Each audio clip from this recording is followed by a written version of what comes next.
24x7 news বেঙ্গলে আপনারা দেখছেন 30শে অক্টোবর। এই মুহূর্তে আমি এসে পৌঁছেছি গিরিশ পার্কের ত্রিবেণী সংঘের জগদ্ধাত্রী পুজোর পুজো মণ্ডপ প্রাঙ্গণ, যেখানে আজকে অনুষ্ঠিত হচ্ছে মায়ের মহাপ্রসাদ বিতরণের এক বিশেষ কর্মসূচি। আসুন দেখে নিই তারই কিছু মুহূর্ত।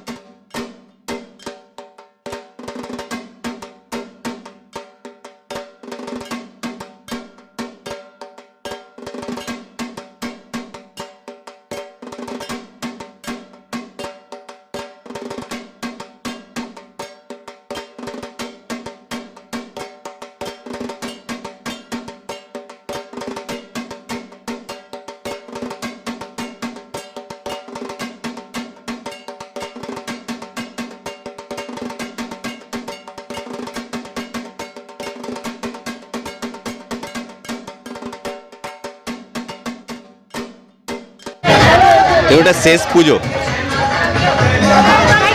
পশ্চিমবাংলায় যে পুজোর পর্বটা শুরু হয় ওই মা জগদ্ধাত্রী পুজো শেষ পুজো। আর এখানে ত্রিবেণী সংঘ খুব বড় আয়োজন, শুধু পুজোর নয়, ভোগ বিতরণ থেকে নিয়ে প্রত্যেকটা জিনিস খুব বড় করে অনুষ্ঠান করেন। আজকে বহু মানুষ, প্রায় 5000-এর উপরে মানুষ আজকে এখানে ভোগ গ্রহণ করবে। এটা সব মায়ের আশীর্বাদ। যেমন মায়ের বড় প্রতিমা, সেরকম বড় ভোগের লাইন। তো ত্রিবেণী সংঘ প্রত্যেক বছর এই কাজ করে আসছে। আগামী দিনও ত্রিবেণী সংঘ এইভাবে আরও উন্নতি করুক, মায়ের কাছেই প্রার্থনা করব।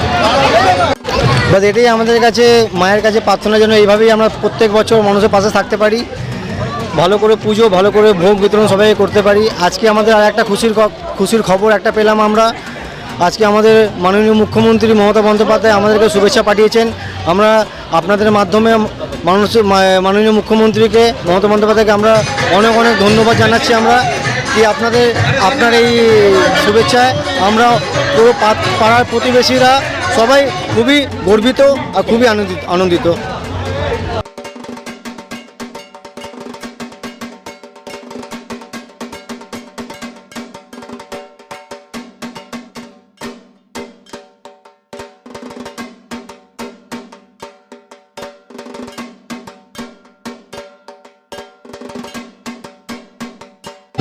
24x7 নিউজ বেঙ্গলের সঙ্গে থাকুন, সাথে থাকুন, দেখতে থাকুন। সব খবরের জন্য চোখ রাখুন আমাদের চ্যানেলে।